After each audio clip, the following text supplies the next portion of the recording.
Let's form one large circle without the moment, just standing without holding hands.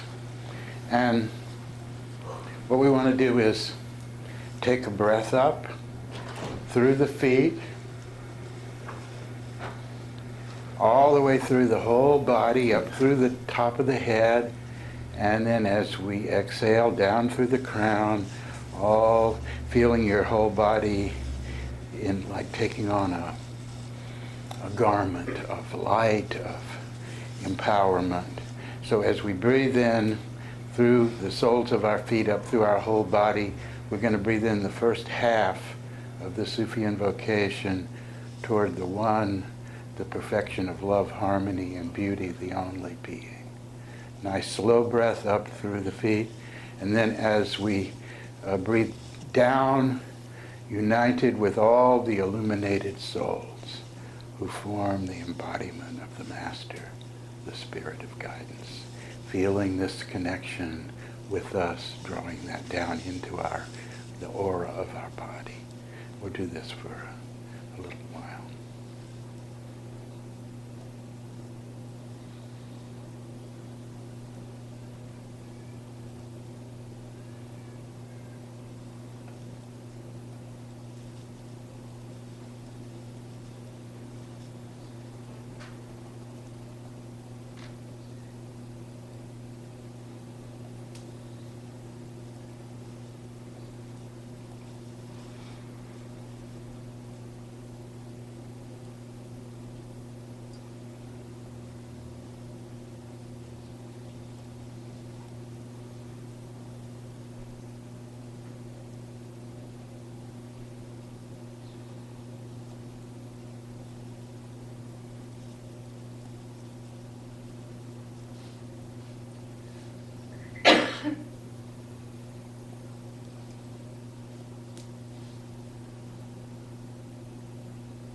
Now let's take hands and extend this breath of coming into oneness with the circle of people that we are connected with right here in this space, allowing our sense of connection to be horizontal as well as vertical.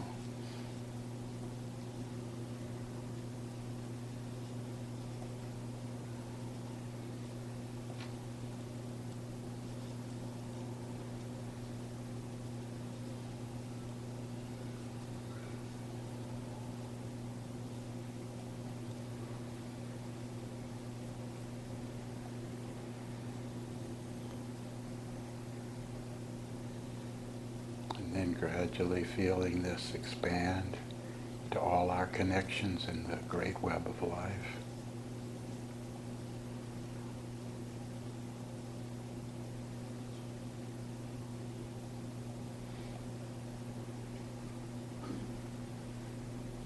And let's say the invocation together.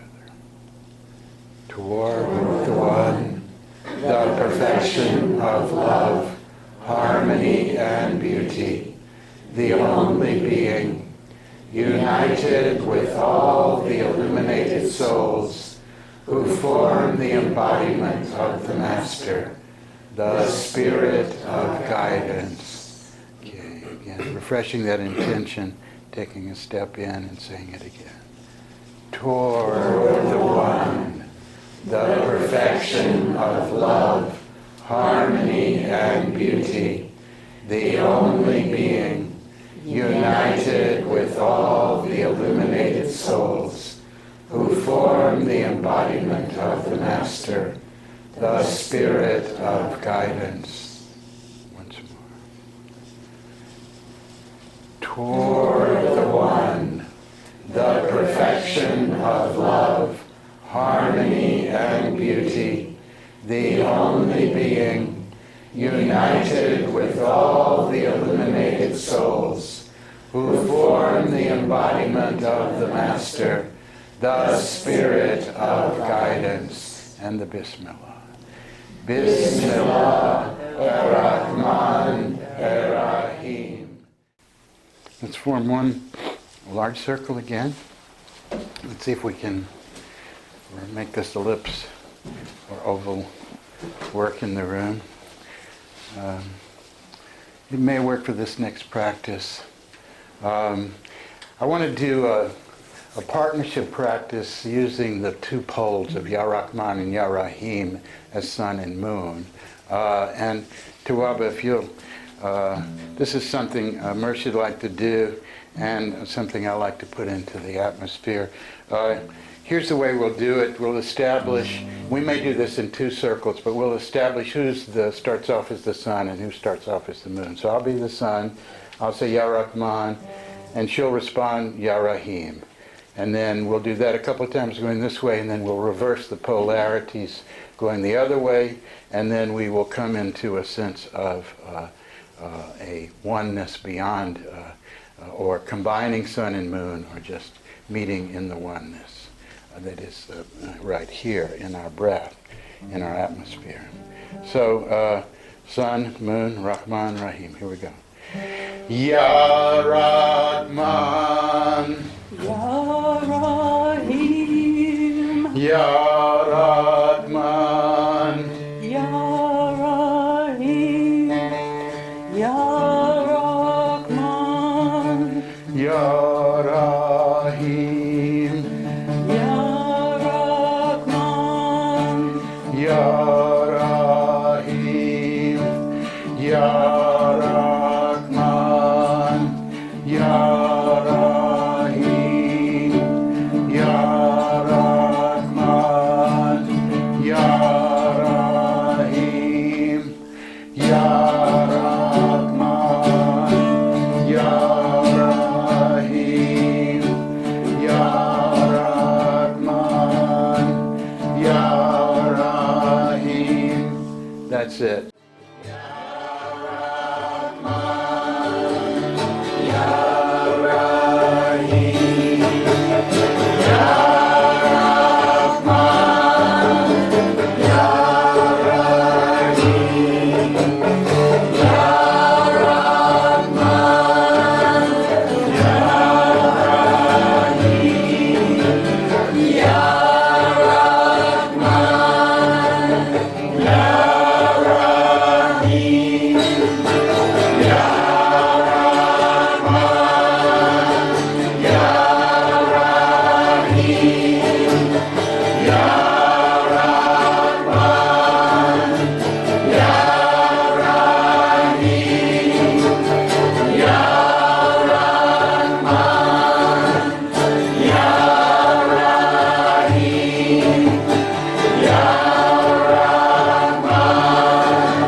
What I have in mind now is we're going to do some practices with Jemal and Jelal using the left nostril and the right nostril.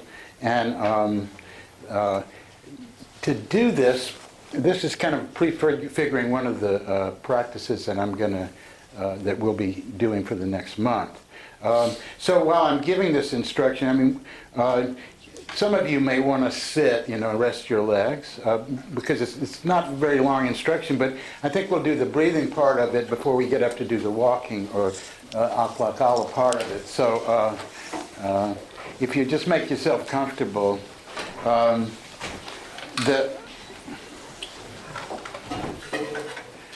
In the teachings we're studying, the left nostril is connected with Jemal, or receptivity, responsiveness, the moon quality, and the right nostril is connected with Jelal, the power and expressiveness, and the sun quality.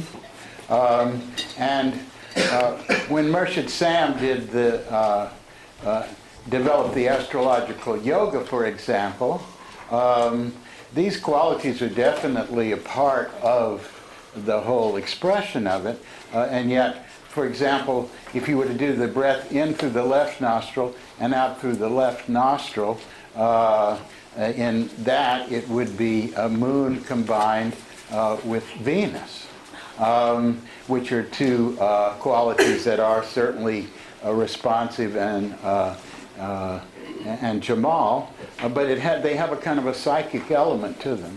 And one of the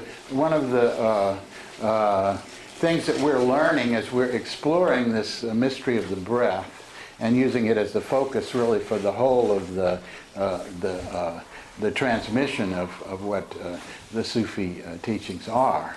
It's not like, okay, we're just going to do the breath and we're going to walk down this narrow road. We're using it as a connectivity to all of the practices. And I haven't ever really taught this way before, but I think that's the way we generally teach in a certain sense. But this is kind of different, and it's bringing out some ways for me. But what I want to say is that in this next practice that we're going to do, we're going to combine just the pure, we're not going to take any of the psychic element of it. You don't have to try and be like the goddesses or gods that were represented by the planets, which is what in the ancient religion of Persia, for example, that's where it came from, this whole, one of the places in the West certainly where the reverence for that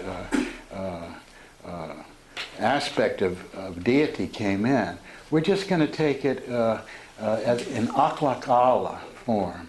Once we get the breath in the nostril, we'll start with the left. And the practice I'm going to give you is basically to breathe in a long, refined breath through the left nostril and out through the left nostril. And to start off doing it by manipulating, by closing your right nostril. So how about just practice taking a long breath in, refined breath in, and out through the left nostril. Feel it turn over at both ends. And after we do this for a minute, then I'm going to say to release your finger and see if you can't continue to breathe in through and out through the left nostril without manipulating, closing the right nostril.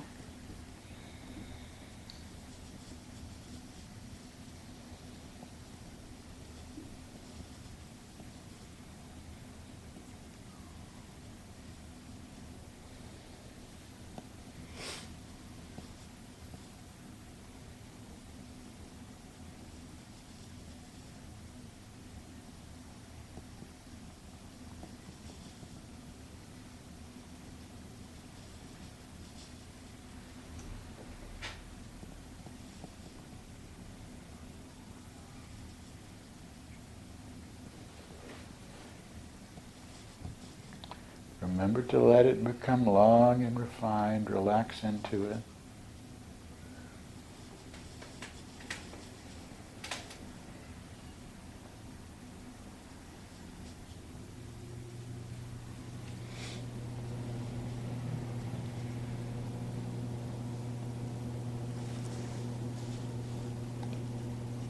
Now, seeing if you can do this, just directing your breath in through the left nostril.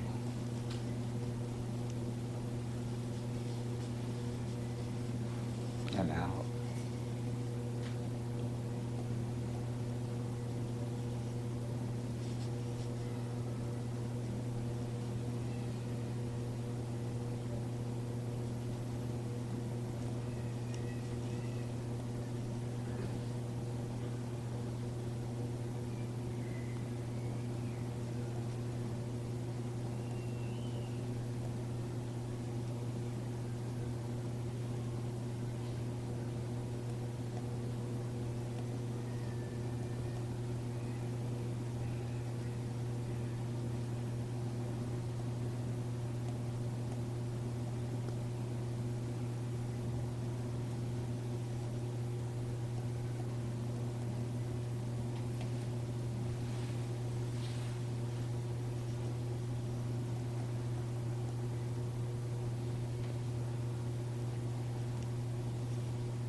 just continuing to breathe in this way and feeling the quality of the breath, not trying to impose a quality on it, just feeling what you feel as you breathe this way.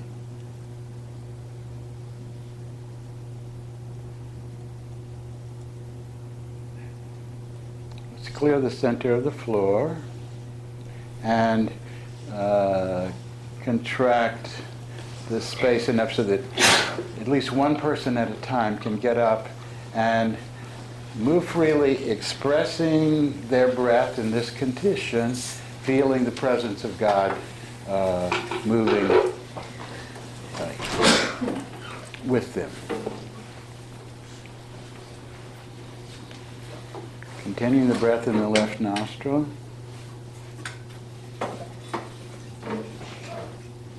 And then, I'll be the first to get up and show that it's possible in at least some way.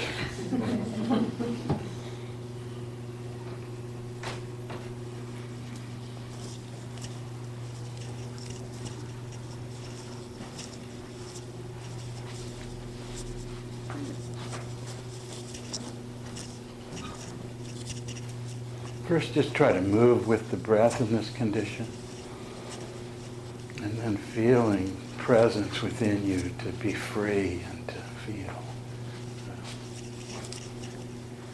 God's presence, or beauty's presence.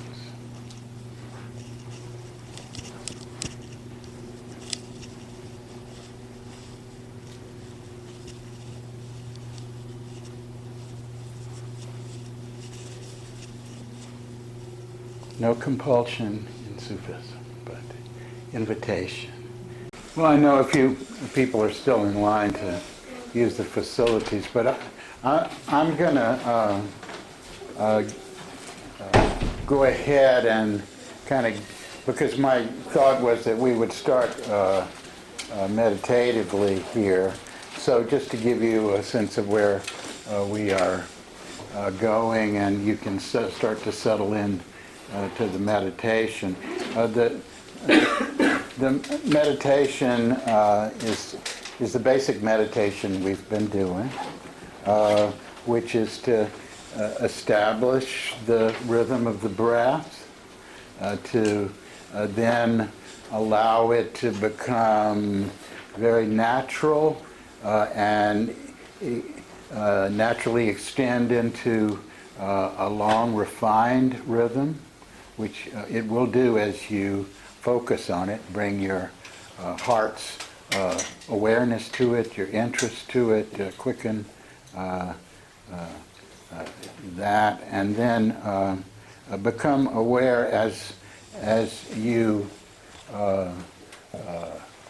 are resting in this rhythm of the breath, of the magnetism of the breath, and to feel the prana accumulating in the vehicle of your body, beginning to enliven you, the all-pervading life in space that is the current that is carried as we breathe in and out, and to feel that magnetism in the heart, and to consciously to take the rhythm to take the thought of the beloved with the breath.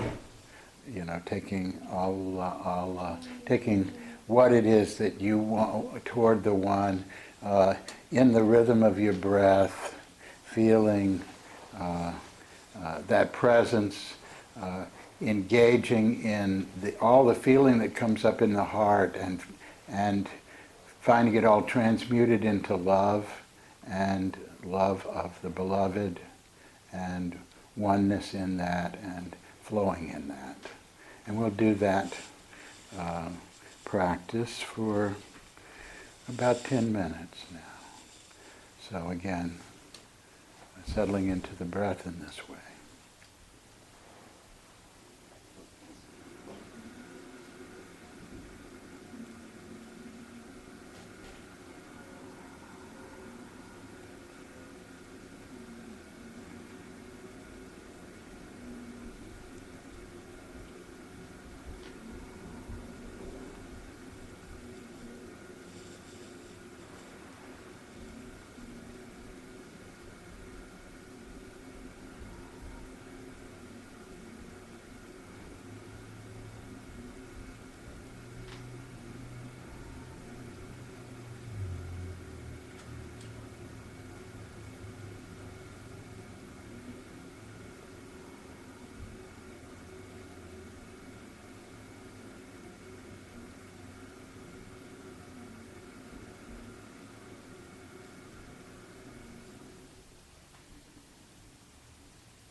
Please join us. We're just doing the meditation that we are assigned in this class to do every day.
We're just doing the meditation we're assigned to do every day, the rhythm and the magnetism and the heart and the love and the connection there.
just moves right along. I mean, I'm really pleased with the stream of process that we are in. It's affected me in my practice and in my everyday life, which is even more important. You know, to be able to consciously apply these teachings is meaningful. It changes a lot of things. And the focus that I'm trying to offer here is really to use the lens of the teachings on breath as a way of opening up all the teachings. You know, the teachings about uniting with the illuminated souls, about how to become connected in life and not isolated, how to overcome the false self and live in the real self. All of these essential things that we wish to accomplish can be approached through the lens of the breath. And so I'm not trying to go fast. I'm trying to really establish a rhythm. And the most important thing for us is to establish our own rhythm of doing these practices, reflecting on these teachings. I've really tried to overcome my own personal tendency to be too airy, which is to say to try and bring too much in, and then it can become conceptual and rather than experiential, because the mind, you know, wants to try and understand all of it, but then the goal becomes understanding it in the mind rather than establishing it in one's experience and practice. So I want to keep coming right back to the core of things and to really encourage all of us to relate to the nature of Fikr. Fikr, as Hazrat Inayat Khan explains it, is the focal point for mastery of breath and for accomplishment of all of our goals. And so I thought I would use some of the teachings as a way of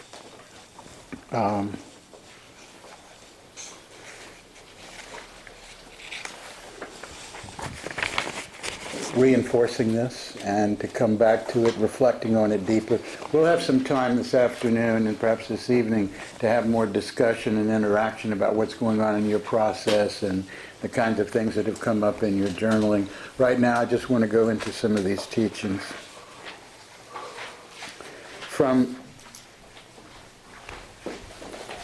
the lessons that we took up last month.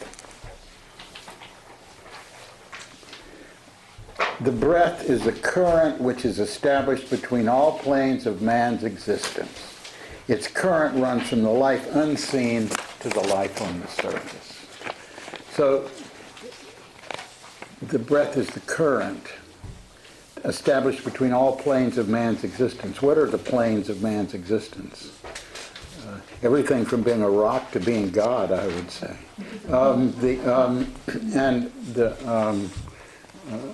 You know, all the different spheres of vibration that encompasses, including the absolute state, which is beyond all imagining and all conception and all form, but which is the basis of all of it. It's the absolute condition of God, which is the potency for all of it. So if we can just visualize the whole of all the realms of being, and you can one way to visualize it is like an infinite field of like a spider web of light, a network, a lattice work of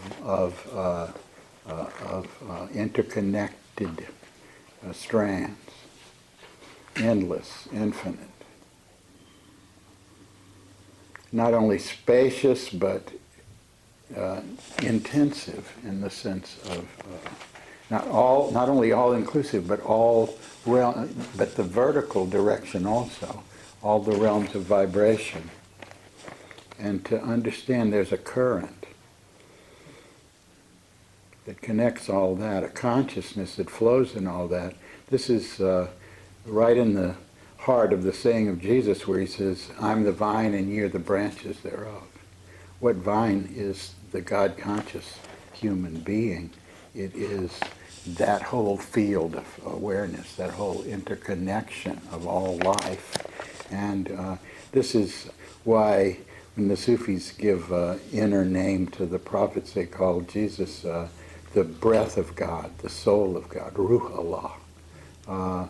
Because to have the consciousness of being that current which connects all of these apparently different realms of existence in a oneness. Just to feel that.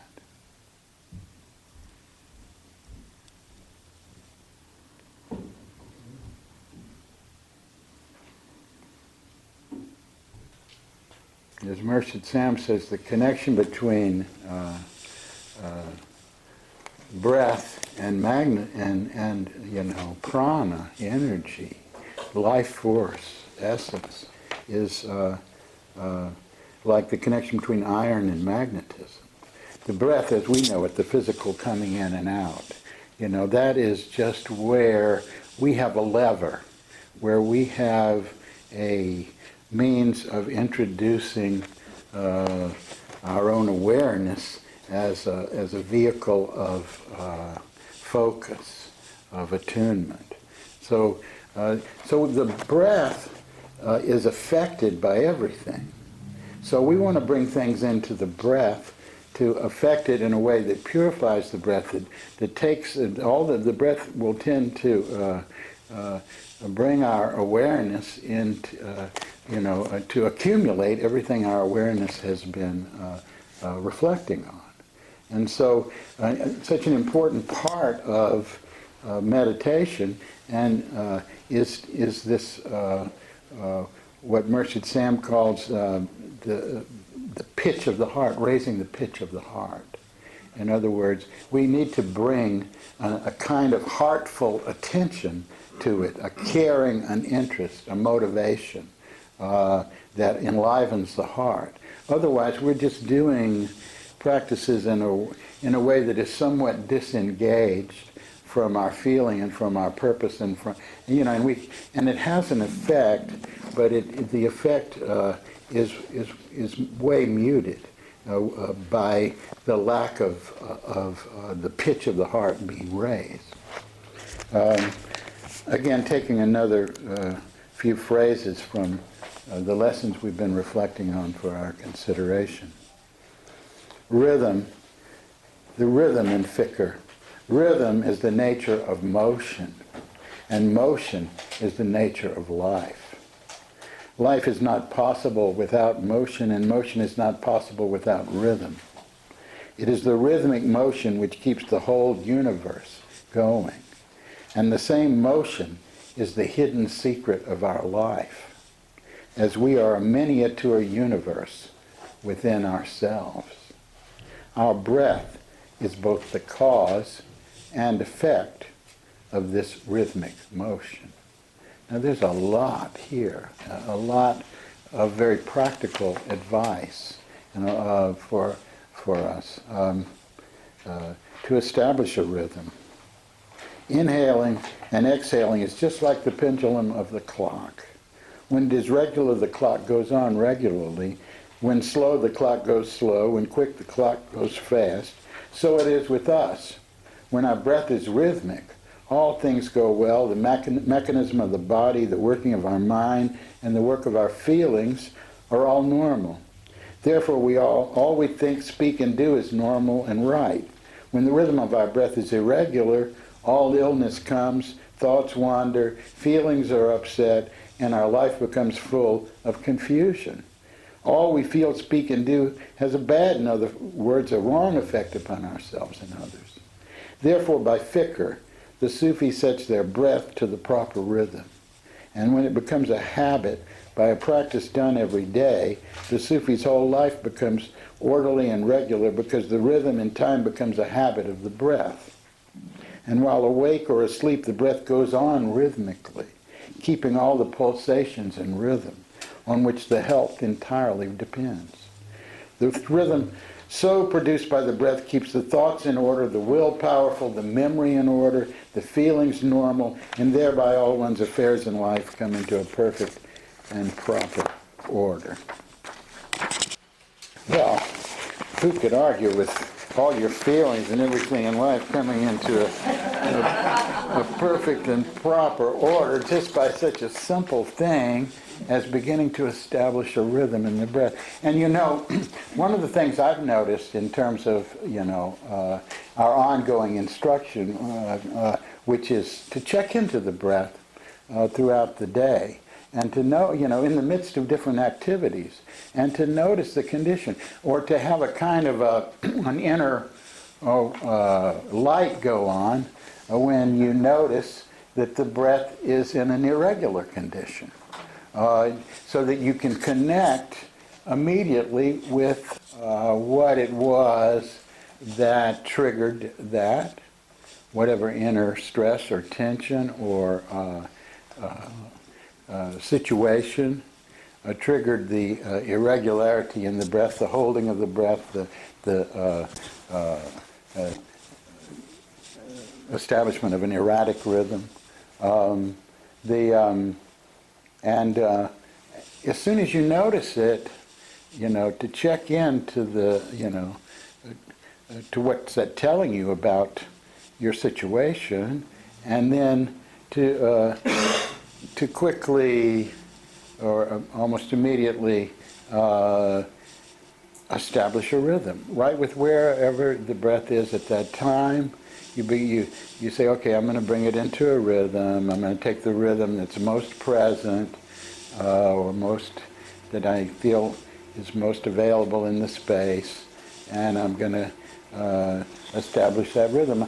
I noticed, one of the first things I put into my journal was that I noticed that when I found in the course of everyday life my rhythm becoming erratic and me holding the breath, I could always track some stress, maybe in a driving situation, where, one has gotten, one thing, something arises, it puts one in stress or some sort of thing, and then, even, washing dishes to say, okay, am I getting all the stuff right?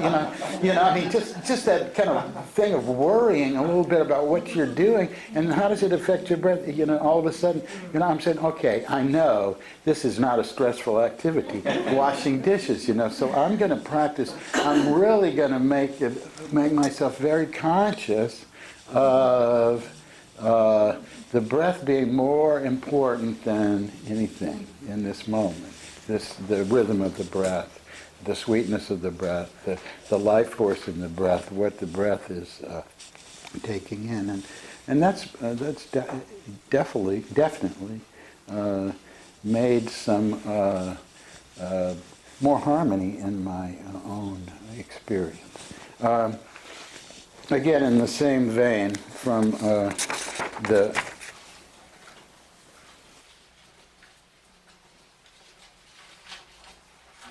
this one, from the materials I'm giving you for this next month, which are even fewer in number because I don't think we've fully absorbed the ones that we got the first month, and I don't want to just go by them because that's like saying it's okay to just be intellectual about this.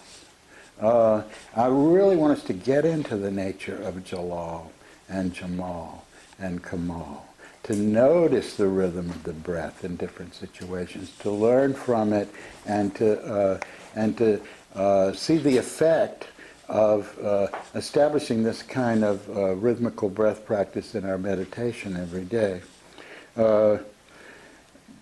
Again, from the teachings, the Gita, Suppository Night, Canon, Ryazat, Esotericism, the attainment of external objects by Fikr. The breath is a current which can be attached to anything or being, near or distant, if one only knew how to attach it. And those who are masters of the breath can attract all things in life. Okay, now that is a gigantic assertion, which I don't feel that Hazrat Khan would make unless he was certain about it. One takes a certain confidence from one's teachers, and then one doesn't have to worry so much about walking down that road.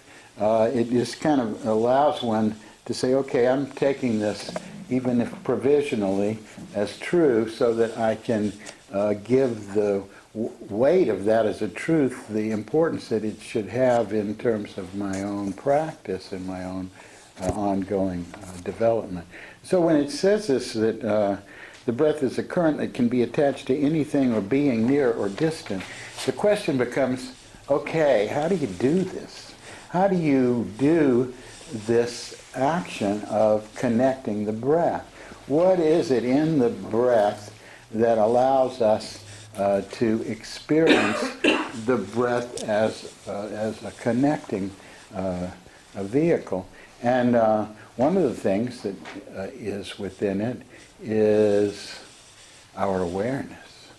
The breath, if we quicken our intention, that's why I gave this practice Ya Rakib as a way of focusing, because what it means is the concentrated loving attention of the heart.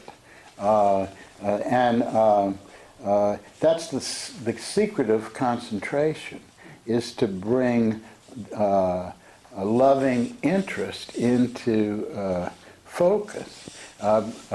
Because if we're not, it's easy for us to bring our awareness into focus when we really care about something. When it's totally important to us. And what's really important to us?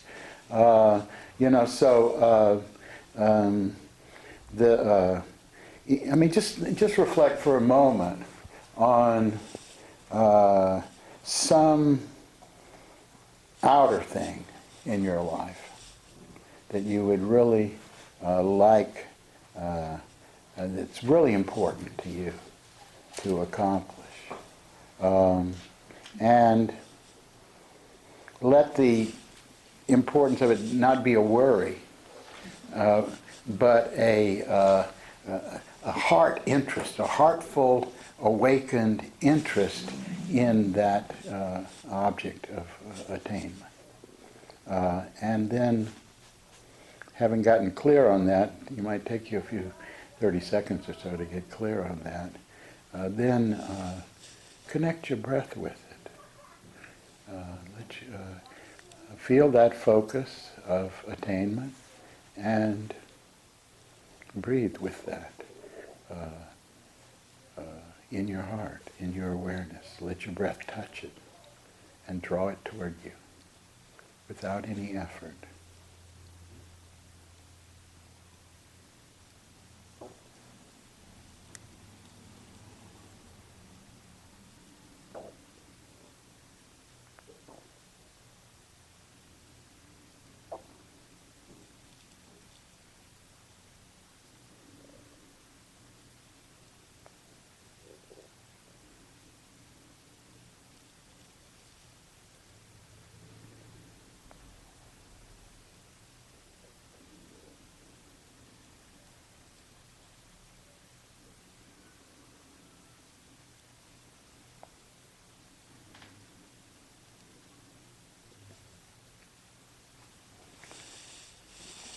Hazrat Khan goes on to say, in this lesson on the attainment of external objects by Fikr, Mahadeva, who's another name for Shiva, the great Deva, the Lord of Yogis, has said that there is nothing on the face of the earth that cannot be accomplished by the masters of the breath, but for the one who does not know its mastery, even to live a healthy life is a difficult thing. Fikr is the first lesson and the last lesson in the breath. It is the first because by learning this one learns right breathing. And it is the last because not only the world, but even heaven is attained by the help of Fikr. It is Fikr which helps concentration, and at the same time it is concentration which helps the operation of Fikr. Without Fikr, no concentration or meditation or contemplation is possible. So that's why I say it's concentration which helps Fikr, and what helps concentration is loving attention or awakening of heart and interest and engagement. Namgyal Rinpoche, a great Tibetan, he wasn't Tibetan, he was Canadian, but he was a great Zen master, or Vajrayana master, and he, when he was going through the paramis, or the paramitas of what a bodhisattva, the qualities that a bodhisattva needs to develop to become a full vehicle of the compassion of the Buddha in this realm. The first one is dana, generosity. And he said, generosity isn't just giving money or something. The greatest gift you can give is your real dedicated interest of heart. That you to give interest in life, to bring your heart's interest into the activity. So that's, by the focusing of the heart's interest in raising the pitch, then the mind doesn't wander so much because the mind, is engaged, can be held by feeling and by our true interest. So we want to bring that up and not forget it, and not just do things in a rote way, just a repetitive way without adding that consciousness, because by doing so, we're bringing concentration, the secret of concentration, into the practice. Therefore, we're enlivening and purifying the breath. Okay, now, so one of the things, I won't find the passage, but one of the things that Hazrat Inayat Khan says, when you're talking about this vehicle of the rhythmical, refined, long and refined breath that becomes, the secret of breathing in the Fikr,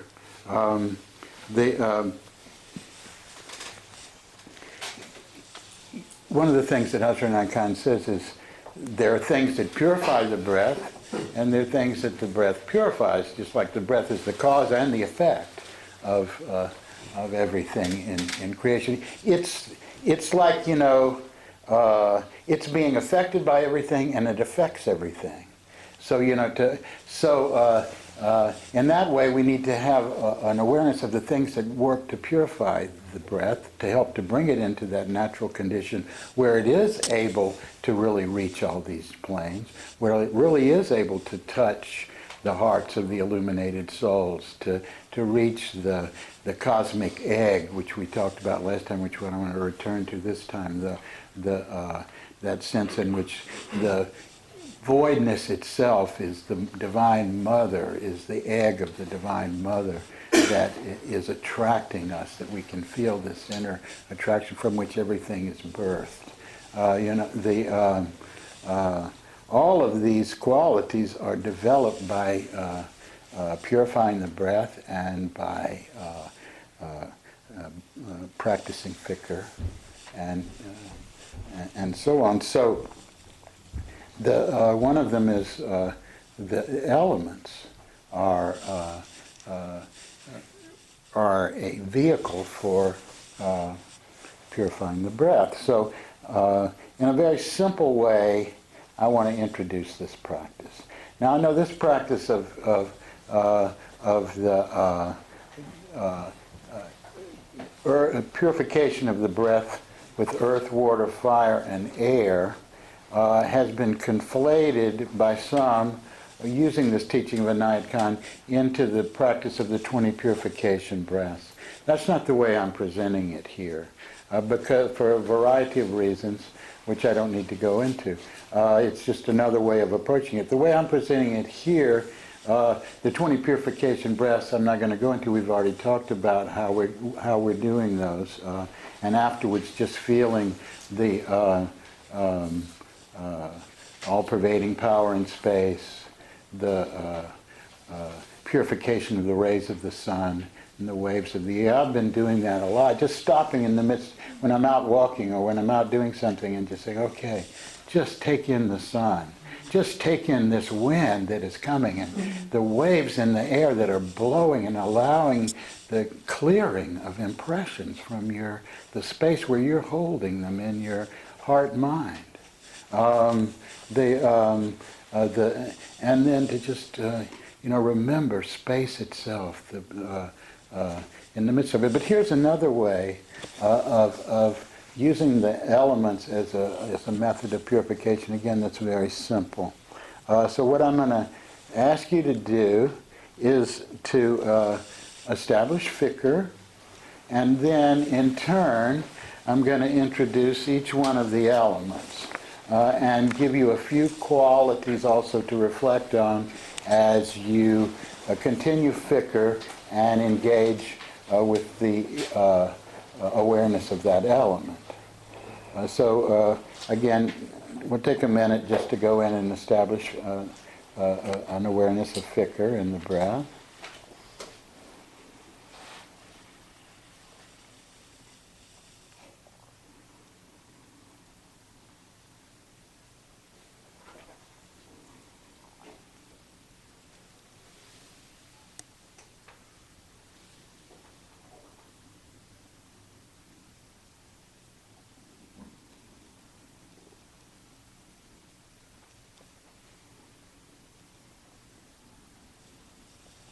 Now, continuing with the Fikr, concentrate on the qualities of the earth, such as stability, loyalty, service, reliability,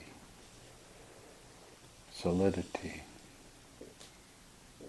And visualize the breath spreading out on a horizontal plane as you reflect on the earth and the qualities of the earth.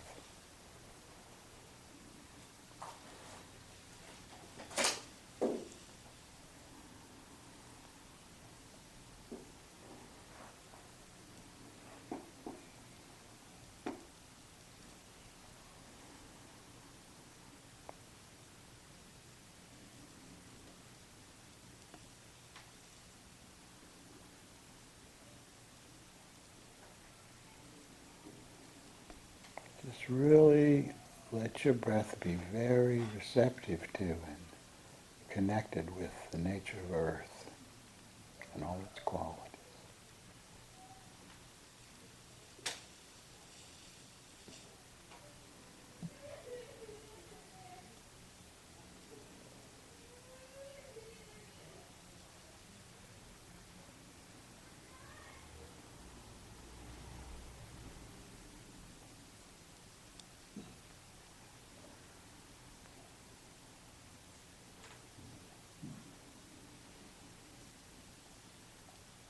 Feel that infinite horizontal plane of directionality and the sense of breath, the reflection that it takes in of the qualities of earth, loyalty, steadiness, service.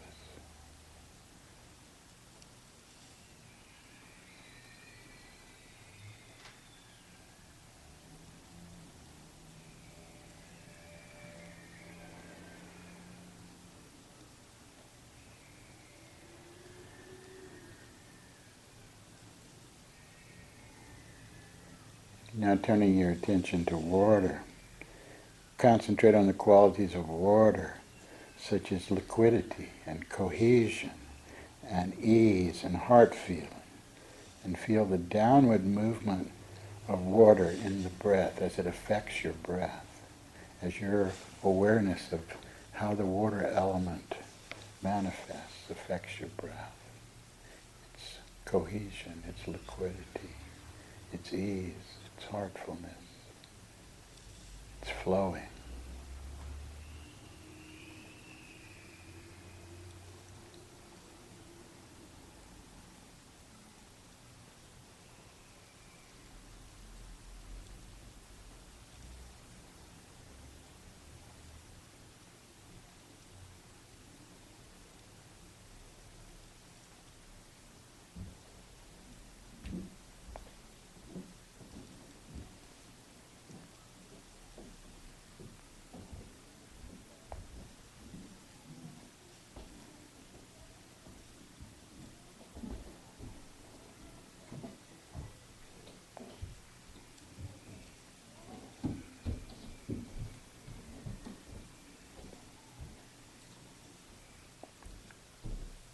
Now concentrate on the qualities of fire, such as warmth and creativity and power and inspiration.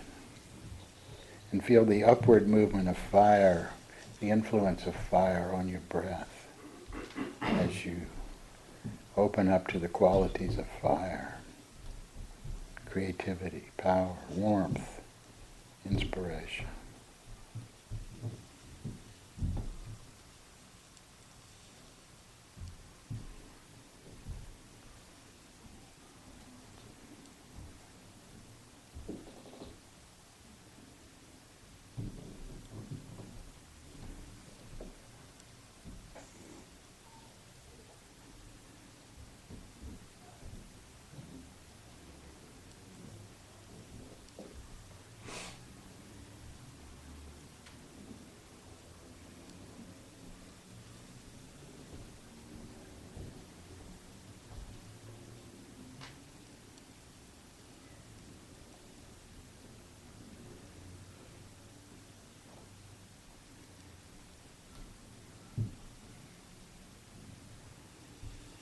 Now turning our attention, our concentration on the qualities of air, such as freedom of movement, intelligence, humor.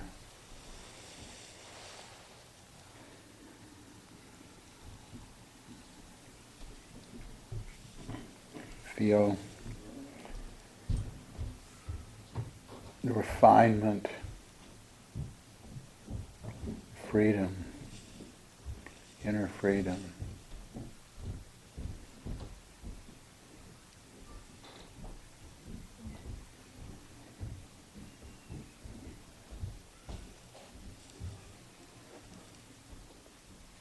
The movement can be any which way.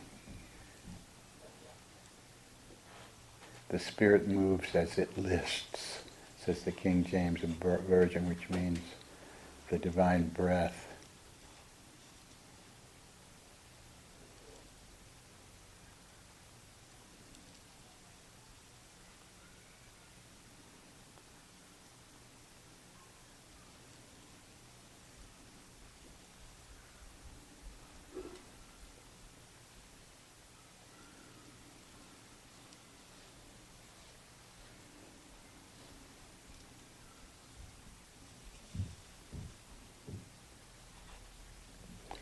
And then, briefly, because I'm going to go into this later, and then how to use this later, we're going to concentrate on the qualities of ether, or space itself, such as the luminous container of space itself, stillness and pure potency.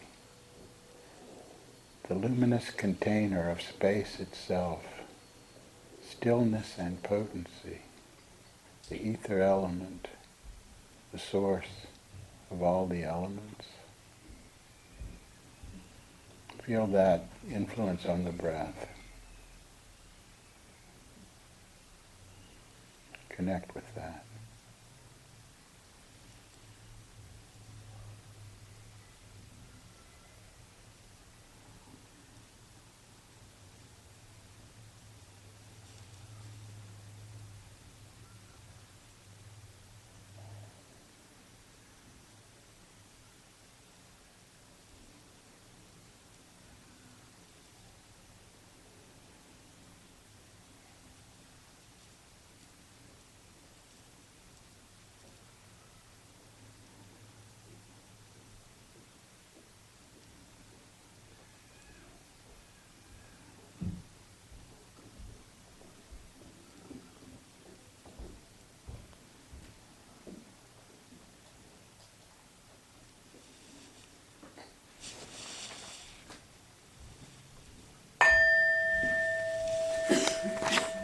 I want to just take this into a little further. I'm going to read this one little thing, and then we're going to go into the walk of the Mother, the Divine Mother.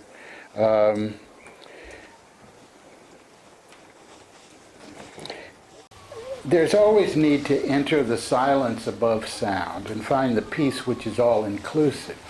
As a person enters the silence, so does the silence enter into him or her. As one unites with the universe, so does the universe manifest in you. This is true no matter what be one's path or training. Ultimately, one arrives at this destination. But this is the silence of all life, which without containing anything may be said to contain all things. The silence of all life, which without containing anything may be said to contain all things. Therefore, one is said to enter the world egg or world womb. This accounts for the teachings of the Mother of the World, or the Divine Mother, the Bodhisattva Avalokiteshvara, or Kuan Yin. It represents the stage of realization of union with the silence, and as all may so unite, all are said to have a common mother. So this is, our relationship with the silence is the relationship of the common mother of everything which is in the manifest universe. And now what we're going to do in this walk is feel it from the standpoint of the Divine Mother.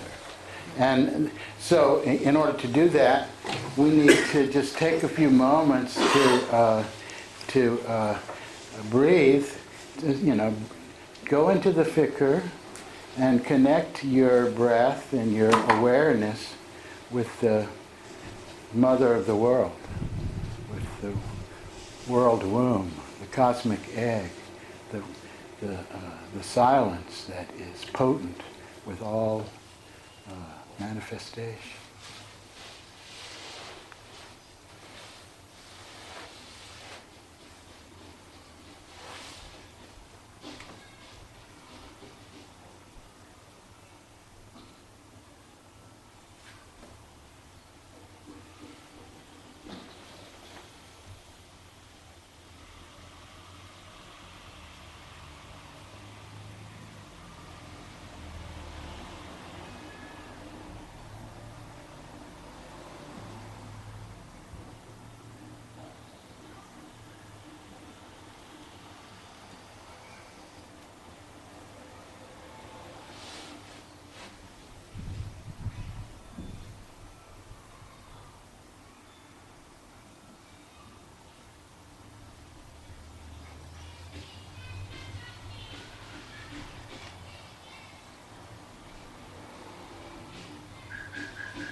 So now having, coming from this pole of awareness, you, from the cosmic egg that you feel inside of you as the Divine Mother, and you hold everything that is and is to be in that compassionate, loving, non-reactive, integrating, fulfilling, completing embrace, which is so tranquil, comes right out of the immaculate state, all birth, this whole manifestation. So if you can feel this as Mary, from that immaculate state, bringing forth perfect love in the form of the child who becomes Ruh-Allah, the very breath of God.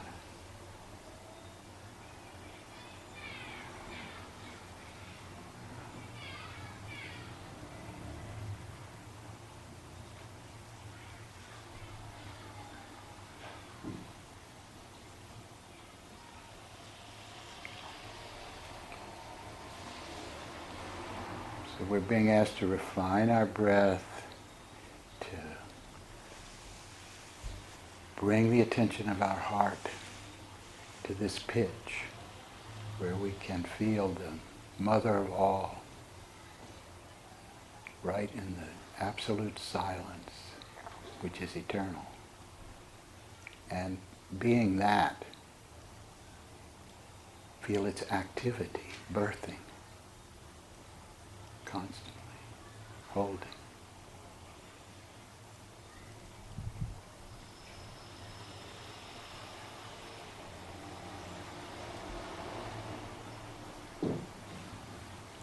So please retain your contemplation, your breath practice, but give us a little more space in the room so that people can walk and begin to, a few people at a time,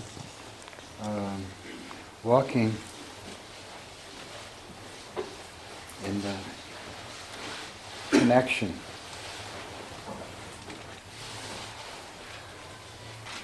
through your breath, through your heart, through your focus. Come alive to the Divine Mother, moving as the birther of all that is and holder of all in manifestation within the heart.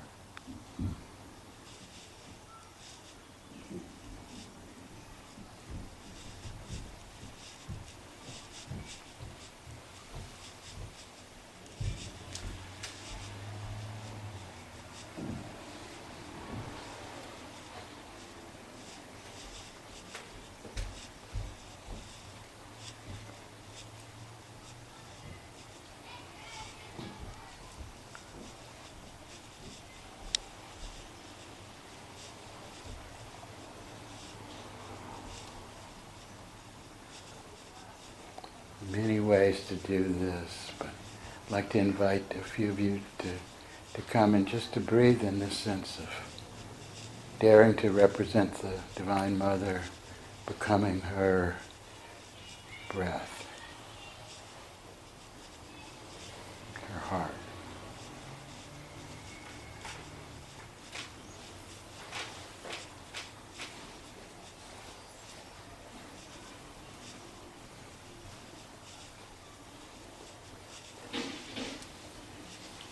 And as we continually prepare for this, we continually make the connection with this reality. It's nearer to us than we ever imagined.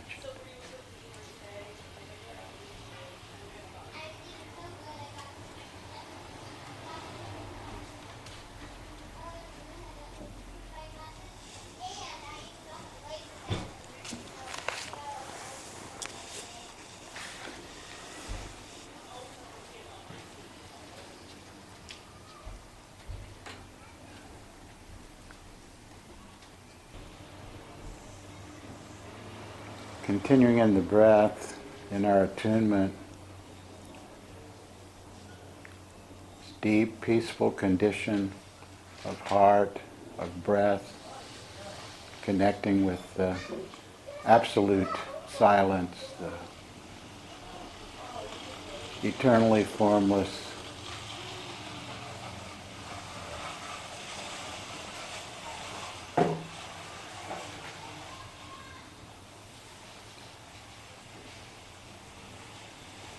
and so this is a walk of mastery because it's, one's response to the conditions of the world, the conflict that is in the world, can be one of self-effacement and embracing all without judgment. It can also be self-effacement and holding all in a way in which you're mastering and controlling that atmosphere, bringing peace by the power of your tranquil, non-reactive spaciousness of heart. It's just a slightly different way of doing the same thing, depending on whether you are functioning in a Jelal manner or whether you're functioning in a Jemal manner. But in both cases, you have to be rooted in the Kamal, in the perfection, in that which is neither one nor the other, but transcends both and fills both. So that's staying connected with that ultimate state. And bringing it forward. So what Murshid says, the world, quoting Edna St. Vincent Millay, the world stands out on every side no wider than the heart is wide. So your heart, your world is just as big as what you care about, as what you carry in your heart. And if you look at what your heart is carrying right now, and you breathe the fikr in and out of it where your breath is right now. When we've been doing a lot of meditative practice, a lot of prayer and devotion, thankfulness, our breath is in a condition to touch this. So coming into the breath, feeling and holding everything that is in our heart that we care about, not reacting to it, holding the whole of what it is that is there for us when we truly look in and not say, well, I ought to feel like I'm connected to the whole universe and I want to hold on. Even the little worms in Alpha Centauri. But just what's there for you, what really comes up, and then without worrying about it or trying to shape it or doing anything but holding it and breathing in it in this way, feel how the peace shapes it, how that works through the power of and inside your, it becomes, it's held in a powerful way, such that it produces harmony within that sphere that you're holding.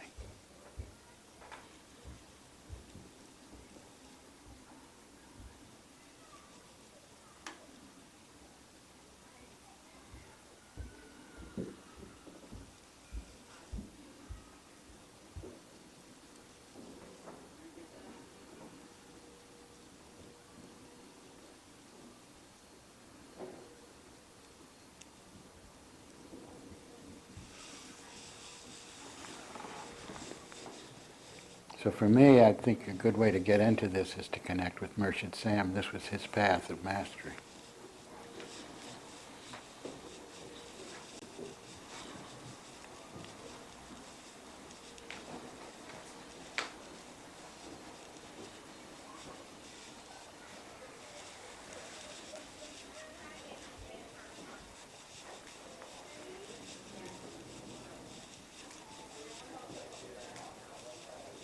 You're not going to see a lot when somebody's doing this because it's non-reactive. It's but by movement, one overcomes that sense of separating out that often happens when you're sitting.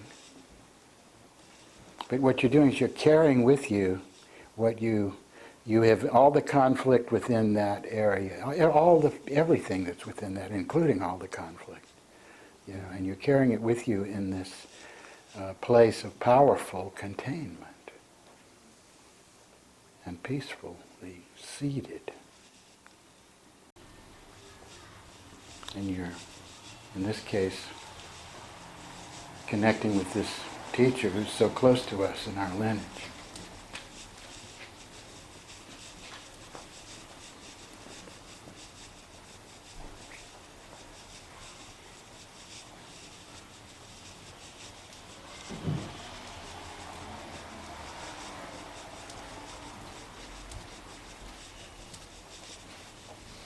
I can't do this alone.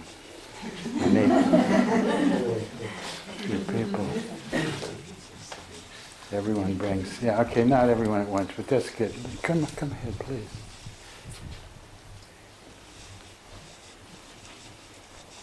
I just want you to get a feeling for it, Why do we develop all of our inner powers? It's not enough just to want to have it all for yourself. That only takes you so far. You want to be a benefit, you want to connect, you want to somehow offer it.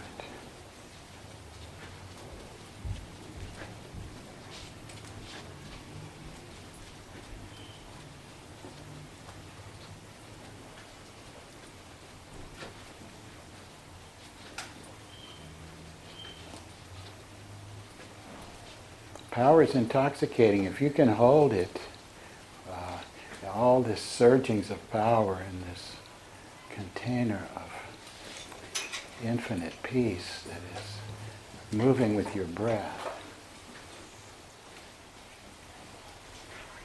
You're an instrument of peace.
Okay, thank you.